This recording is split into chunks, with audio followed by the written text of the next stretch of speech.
Copyright disclaimer under Section 107 of the Copyright Act 1976. Allowance is made for fair use for purposes such as criticism, comment, news reporting, scholarship, and research. Fair use is a use permitted by copyright statute that might otherwise be infringing. Nonprofit, educational, or personal use tips the balance in favor of fair use.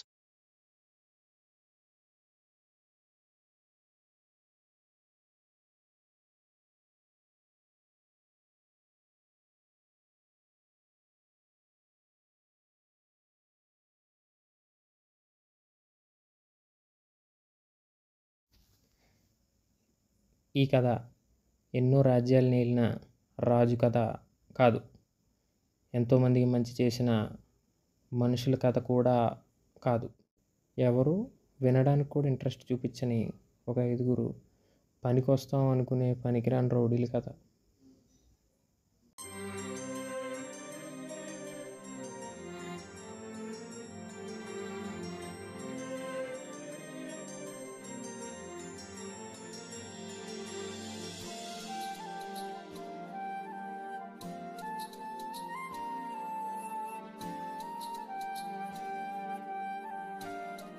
వీడి పేరు హాల్కోవా, ఆనంద్ హాల్కోవా.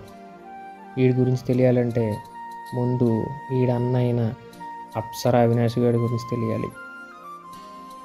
అప్సరా గురించి తెలియాలంటే ముందు అప్సరా హాల్కోవా ఇద్దరి బాబు అయిన అమలాపురం పహిల్వాన్ గురించి మీకు తెలియాలి. నా పేరు అమలాపురం పహిల్వాన్. నా పేరు నాకు 10th క్లాస్లో అమలాపురం శ్రీదేవి లాడ్జ్లో ప్యాకాడుతూ మా నాన్నకి దొరికినప్పుడు మా తాత నాకు పెట్టాడు. నాతో నేను ప్యాకాడిన ఓడిపోయే ఘనత నాకు మాత్రమే సొంతం అని మా తాత నమ్మాడు. సరే, అది కొద్దిసేపు పక్కన పెడతాను. నా చరిత్ర నేను చావడానికి సిద్ధంగా ఉన్నా 83, 96, 77, 99, 94, 92, 89 వయసున్న వాళ్ళని 7 చంపాను. అంతేకాకుండా 134 దోమలని, 64 ఎలకల్ని నా పర్యవేక్షణలో మృతి చెందాయి. ఇలాంటి సక్సెస్ఫుల్ బ్యాక్గ్రౌండ్ ఉన్న నా లైఫ్లోకి నన్నే కిడ్నాప్ చేయడానికి ఒకడు వచ్చాడు.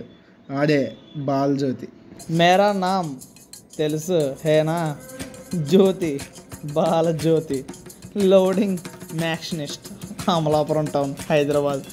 Sorry my bad, Hyderabad town, Amalapuram. రక్తంతో రౌడీజం చేసే రక్తం నాది. నా రక్త చరిత్ర రాసుకున్న నేను రక్తంతోనే ఈ కథని మింగిచ్చాలని నిర్ణయించుకుంది. అందుకే నాకు కాంపిటేటర్గా ఆడి డిక్లేర్ చేసుకున్న అప్సరా అవినాష్ గారిని చంపడానికి అది బాబుని కిడ్నాప్ చేశా. చెప్పు బా, మా నాన్న ఎందుకు కిడ్నాప్ చేయవు?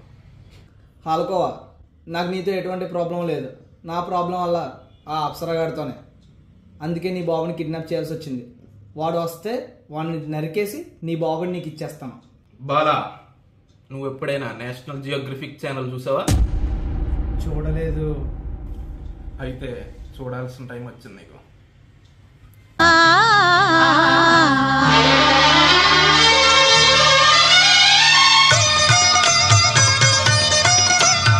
దాంట్లో ఆవేశంతో అలసిపోయి పరిగెడుతున్న ఒక జింక వెనక స్పీడ్గా వస్తున్న సింహాన్ని చూసావా?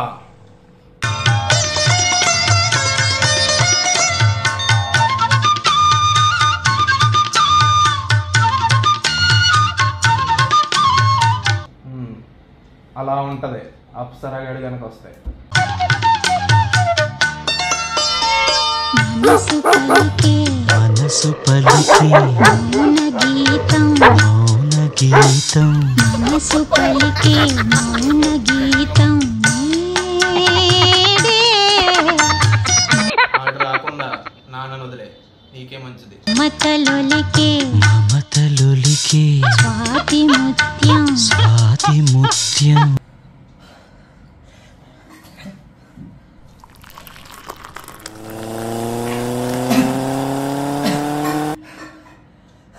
మమతలొలికే స్వాతి ముత్యం నీవే, అణువు అణు ప్రణయ మధు. అదిగో సింహం వచ్చింది.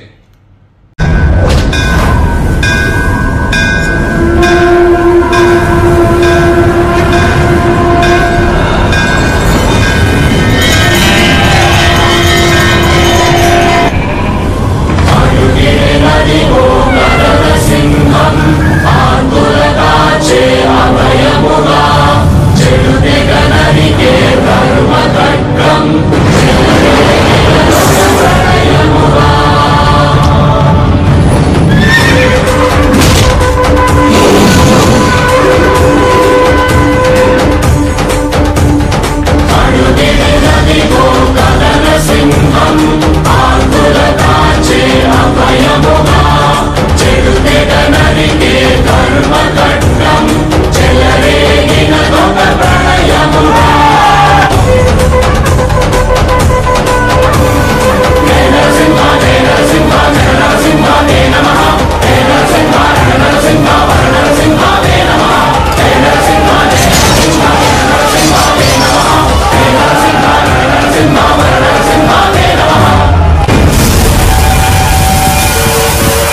చెప్పరా ఆస్తి సంగతి ఏంటి మరి? ఎవరేస్తారా మన ఆస్తే కొంచెం నీ దగ్గర విషయం చెప్దాం అనుకుంటున్నాను. పంపతీసి కాంచనమాలకు రాస్తాడా? నేను కూడా ఎన్నో నా చిన్న వయసులో బోల్డ్ నేరాలు గౌరవాలు చేశాను. ఎంతోమందిని చంపాను. ఎన్నో పాపాలు మోటి పెట్టుకున్నాను. ఆ పాపాలని కరిగేసుకోవడానికి నా ఆస్తిని అనాథ శరీరానికి ట్రస్టులకి రాసేసాను. వీడు పెద్ద కారణుడు మరి. 10 మంది అయినా బతుకుతారని చెప్పి దాంతో ఏం సరే నాకు కాస్త పుణ్యం దొరుకుతుందని దేవుడు నన్ను క్షమిస్తుందని ఆ ఆస్తిని అనాథ శరీరానికి రాసేసాను. అడుక్కు తినైతే ఈ విషయం ఎన్నో రోజుల నుంచి మీ దగ్గర చెప్దాం అనుకుంటున్నాను, కానీ కుదరలేదు. అది అక్కడ ఏం చేస్తాను? అడుక్కు తింటున్నాడు. నువ్వు ఆస్తి ఇవ్వలేదని కొంచెం అలా తిరుగు బాధపడుతుందా? లేదు, సాయిబాబు పాటలు మీరు పాడుతుంది. కూడా ఈ నేరాల్లో కొనడం మానేయండి. ఈ మద్దతులు అవన్నీ ఎందుకు చెప్పండి. నీకేంటి, ఎంజాయ్ చేసాక ఎన్నైనా చెప్తావు. ఇద్దరు పేద మంచిది. మనమే ఎందుకు ఎప్పటికైనా ఫుల్ స్టాప్ పెట్టాల్సింది. కావాలంటే చెప్పండి, మీకు డబ్బు కావాలా నేను ఇస్తాను, ఉద్యోగం కావాలంటే ఇస్తాను, నీకు అప్సరాగాడే కరెక్ట్. చెప్పండి దానికి ఎంత కావాలంటే అంత డబ్బు ఇస్తాను. అంతేగాని ఈ వైలెన్స్ మనకు వద్దురా, ఆపేద్దాం.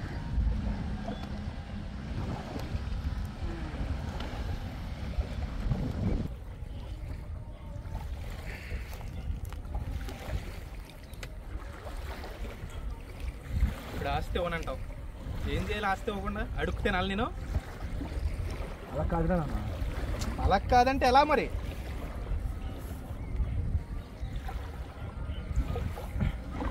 మేము నీకోసం నేను ఇలా మారిపోయింది. ఇలా తయారవుతాను అనుకోలేదు. ఆస్తి కోసం ఎలా చేస్తున్నావు? ఎందుకు?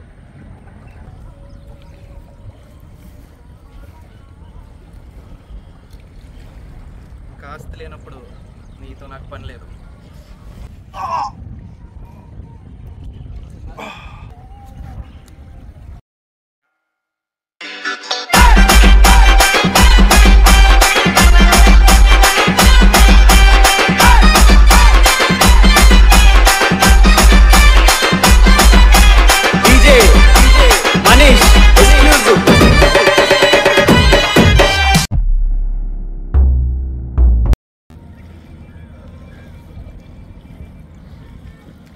సారీ.